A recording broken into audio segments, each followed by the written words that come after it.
guys, selamat datang di vlog pertama kita. Jadi guys, kita mau nge-vlog. Nah, di vlog ini kita bakalan membahas tentang banyak hal yang terjadi di era sekarang ini. Tapi bentar. Tadi kayaknya aku bareng teman-temanku deh. Di mana yang mereka? Bentar guys, aku cari dulu. Oh, ternyata mereka di situ. Kalian kok pada ninggalin aku sih? Ya habisnya kamu lama, yaudah kita tinggal. Ikan aku lagi nyapa teman-teman di rumah. Oh iya, kita kan lagi bikin vlogsion. Hai guys. Jadi kita mau jalan ke mall. Nih, tapi ada yang baru penasaran. Yuk ikuti vlog pertama kita ini. Tada! Nih, sekarang aku mau jelasin ke kalian tentang kasus pelanggaran hak asasi manusia. Kalian tahu nggak sih pelanggaran HAM di Indonesia?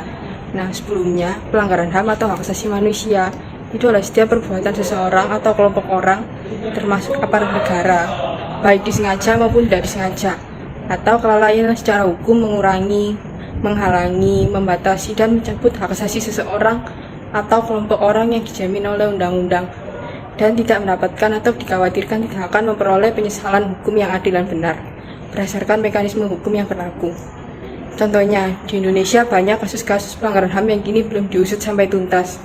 Hal ini tentu saja menjadi perhatian kita semua untuk belajar dari sejarah, mengenal contoh-contoh kasus pelanggaran HAM baik itu di Indonesia atau yang terdapat di berbagai negara, agar tidak terulang di hari kemudian.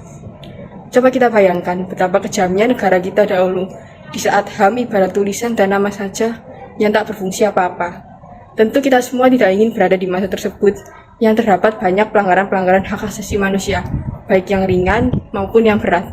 Apalagi jika saat ini HAM sama seperti dulu, tentu banyak macam-macam kasus pelanggaran HAM di sekitar kita. Jadi beruntung kita sekarang ini, hak asasi manusia kini telah hadir, telah kuat dan dapat menjaga kita semua. Banyak contoh kasus pelanggaran-pelanggaran HAM yang menjadi pelajaran untuk tidak terjadi lagi dengan intensif kebijakan pemerintah akan ketegasannya menjaga hak asasi manusia. Bukti kebijakan-kebijakan menjaga HAM tidak terjadi pelanggaran-pelanggaran HAM dapat dilihat dari kurangnya kasus pelanggaran HAM yang terjadi sekarang ini. Kalian tahu tidak mengenai pengertian HAM yang atau hak asasi manusia menurut Undang-Undang Nomor 39 Tahun 1999. HAM adalah seperangkat hak yang melekat pada hakikat dan keberadaan manusia sebagai makhluk Tuhan yang Maha Esa dan merupakan anugerahnya yang wajib dihormati, dijunjung tinggi dan dilindungi oleh negara, hukum, pemerintah, dan setiap orang demi kehormatan serta pelindungan harkat dan martabat manusia. Oke guys, jangan di skip dulu videonya karena aku sama Marta nanti akan membahas tentang produk kerajinan kemasan. See you guys. Hai guys. Kamu tahu nggak, saat ini banyak orang-orang Indonesia yang mulai menunjukkan bakat mereka dengan membuat kerajinan-kerajinan yang kreatif. Seperti mendesain produk kerajinan akan lebih menarik dan kemasannya juga dibuat secara rapi. Karena sebuah produk pasti akan memiliki nilai tambah jika kemasannya rapi dan menarik. Dalam membuat kemasan produk juga dipikirkan kemasan dalamnya. Nah, setuju tuh, untuk membuat kemasan juga harus terdiri dari material untuk melindungi barang, bentuk dan warna yang sesuai, teks dan grafik yang tepat. Untuk produk yang mudah rusak biasanya dikemas dengan material yang lebih tebal agar barang tidak mudah rusak. Selain itu, pemilihan kemasan juga harus disesuaikan dengan brand dari produk tersebut. Setuju banget. Oh ya, kamu tahu nggak sih wilayah Surabaya mana yang banyak menjual kerajinan-kerajinan sama kemasan produk yang kualitasnya bagus? Kayaknya di daerah Kerembangan ada yang jual kerajinan tas wanita, tas sekolah, tas laptop, dan masih banyak lagi. Di sana kerajinan tasnya bagus-bagus banget dan hasil kerajinannya juga udah ada di beberapa mall dan pusat grosir Surabaya. Untuk perkirakan harga tasnya sekitar 50-100 ribu ya. Oh iya, untuk yang menjual kemasan produk ada di daerah Manyarjo. Di sana banyak hasil cetak packing custom yang sesuai sama permintaan kita. Kualitas di sana juga bagus-bagus, jadi nggak bakal ngecewain. Di Surabaya masih banyak juga ya yang jual produk sama kemasan produk yang kualitasnya bagus. By the way, makasih ya udah kasih tahu aku tempat-tempatnya. Oke, sama-sama. Oh iya guys, jangan kemana-mana dulu ya, karena di vlog selanjutnya bakalan ketemu aku dan Kesha. Dadah!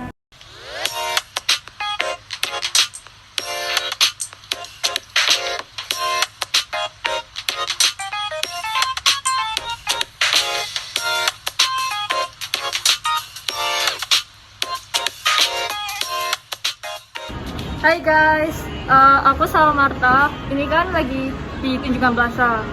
Sambil nunggu Shani, aku mau jelasin ke kalian tata cara masuk mall di masa pandemi ini, yang harus kalian ketahui di masa pandemi ini. Ikutin terus ya.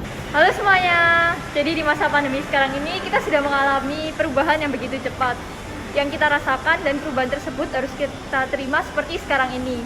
Aku sama Marta udah ada di dalam mall Tunjungan Plaza. Ini salah satu perubahan yang ada. Dan aku masih kasih tahu ke kalian, kalau sekarang masuk mall ini kita harus tunjukkan sertifikat vaksin terlebih dahulu. Nah, aku juga mau tunjukin sekarang step by stepnya untuk masuk mall di masa pandemi ini. Bagi kalian yang belum tahu, bisa ikutin cara ini ya. Kalau kalian penasaran, pastikan ikutin terus vlog ini. Jadi yang pertama kalian harus punya yaitu aplikasi Peduli Lindungi. Jadi usahakan sebelum pergi ke mall kalian udah download aplikasinya dan isi data diri kalian di aplikasi Peduli Lindungi ya.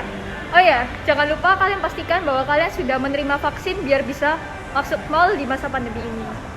Setelah itu kalian buka aplikasinya dan scan barcode yang ada di setiap pintu masuk mall ya. Oh ya, kalian juga jangan lupa mematuhi protokol kesehatan 5M. Marta, 5M itu apa sih?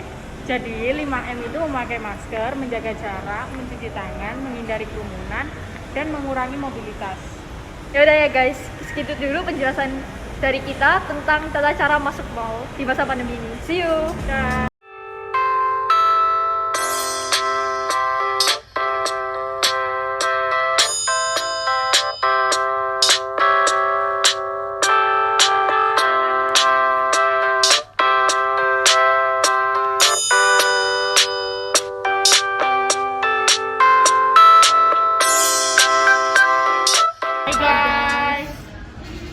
Kita baru selesai makan dan ngomong-ngomong kalian kemarin ikut remi di matematika nggak?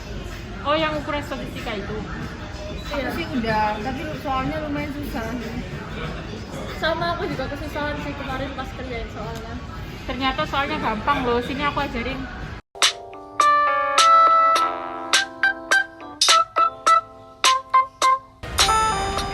Tiba-tiba aku kepikiran sesuatu nih. Aku kayak kagum aja sama pejuang kemerdekaan dulu. Mereka rela bertaruh nyawa demi Indonesia merdeka. Coba aja dulu Indonesia nggak merdeka, nggak ada yang memperjuangkan kemerdekaan dulu. Pastinya hidup sekarang kita beda banget ya. Iya, sekarang udah merdeka, tapi ngomong-ngomong, respon negara lain apa ya tentang kemerdekaan Indonesia? Kok aku belum pernah tahu? Waktu itu ada beberapa negara yang belum menyetujui Indonesia sebagai negara merdeka karena belum ada bukti kekalahan dari Belanda. Jadi ya sebagian negara ada yang belum disetujui. Emang negara mana aja sih? Jadi gini negara yang menyetujui kemerdekaan Indonesia ya cuma Mesir, Suriah, Lebanon, Yaman, Arab Saudi, dan Vatikan. Oh gitu ya, tapi dikit banget ya yang menyetujui kemerdekaan Indonesia pada waktu itu. Ya begitulah. Tapi dari sini kita tahu apa pengaruh besar dari negara lain terhadap kemerdekaan negara kita. Akhirnya paham juga ya Marta. Ya iya dong. Bentar. Kalau dilihat dulu Indonesia merdeka dengan gimana ya caranya dengan segini banyaknya manusia? Apa dulu sempat mengalami disintegrasi? Hah? Gimana apa itu disintegrasi? Aku baru dengar. Oh, disintegrasi. Aku pernah baca tuh. Gini, disintegrasi itu kejadian di mana bangsa ini kehilangan persatuan dan kesatuan. Itu loh artinya, aku lupa sih sebenarnya apa sih. Oh itu, tapi dulu bangsa ini terpecah belah kan. Yang kejadian Timor Leste sama Papua Nugini mau membangun negeri sendiri. Iya betul, tapi selain itu sebelum kemerdekaan Indonesia ada konflik dalam negeri sendiri. Kalian cari deh artikelnya di Google, terus baca. Pasti karena konflik dalam negeri yang menyebabkan Indonesia mengalami disintegrasi. Ya betul banget, nanti aku mau cari artikelnya. Jadi pengen tahu. Oh ya, ngomong-ngomong, kalian kemarin nonton lomba 17 Muslim Maris gak? Aku nonton dong, seru banget ternyata. Itu Shani kan ikut lomba renungan. Ceritain dong Shan, rasanya ikut lomba 17 Agustus itu. Aku pengen tahu. Iya, aku ikut lomba renungan. Lombanya seru, nama pengalaman aku juga buat bikin renungan. Kalau aku lihat lomba-lombanya seru juga. Iya, seru banget sih lomba-lombanya. Aku paling suka lomba PUBG sih. Emang kenapa sama lomba PUBG? Tiap timnya tuh, tiap kelasnya tuh kayak jago-jago semua gitu. Iya, aku yakin sih, tapi tim mereka punya strategi dan taktik permainan sendiri. Iya. Ya udah, gitu dulu vlog dari kita guys. Dadah.